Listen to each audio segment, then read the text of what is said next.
пригороде Чикаго жил архитектор по имени Майкл Хадсон. После смерти жены Эммы, умершей при родах, он остался один с их сыном, Лукасом, светловолосым малышом с глазами цвета льда.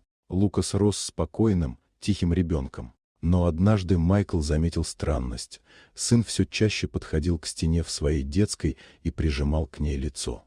Сначала Майкл подумал, что это просто игра.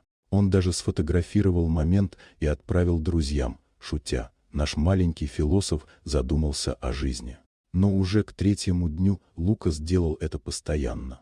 Он не смеялся, не отвлекался, просто стоял лицом к стене, будто слушал что-то.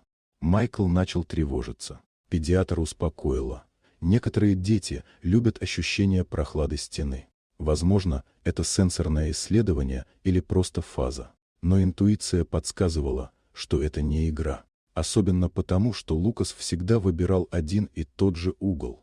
Майкл проверил все: трещины, плесень, электропроводку, ничего. Но стоя в этом углу, он чувствовал необъяснимый холод. В ту ночь он не смог уснуть и включил детский монитор, чтобы наблюдать за сыном. Около 3 ночи монитор ожил, раздался крик. Майкл вбежал в детскую. Лукас стоял лицом к стене, сжав кулачки, и дрожал. Когда отец поднял его на руки, мальчик отчаянно пытался вырваться и снова повернуться к стене.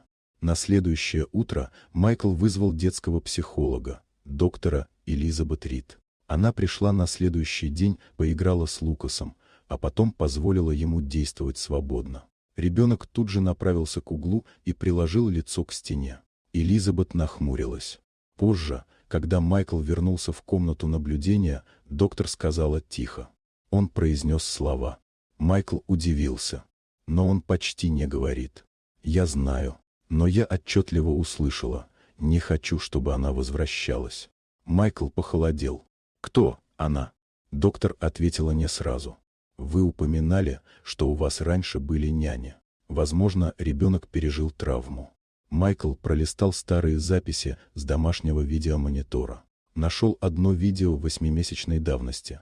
Няня по имени Мэри Энн входит в комнату. Лукас, игравший на полу, сразу замирает и ползет к стене. Женщина улыбается, спокойно, почти холодно.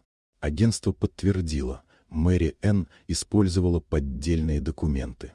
Найти ее не удалось. Той ночью Лукас отказался спать в своей комнате. Майкл перенес кроватку в спальню. Впервые за долгое время мальчик заснул спокойно. Но около 3 утра отец проснулся от шепота. Лукас стоял в коридоре, лицом к стене. «Лукас!» — позвал он. Мальчик повернулся и прошептал. Она вернулась. Майкл бросился к нему. В тот же миг из детской раздался глухой стук. Когда он вошел туда, воздух стал ледяным. На стене, к которой ребенок всегда прижимался, были свежие царапины, будто оставленные когтями.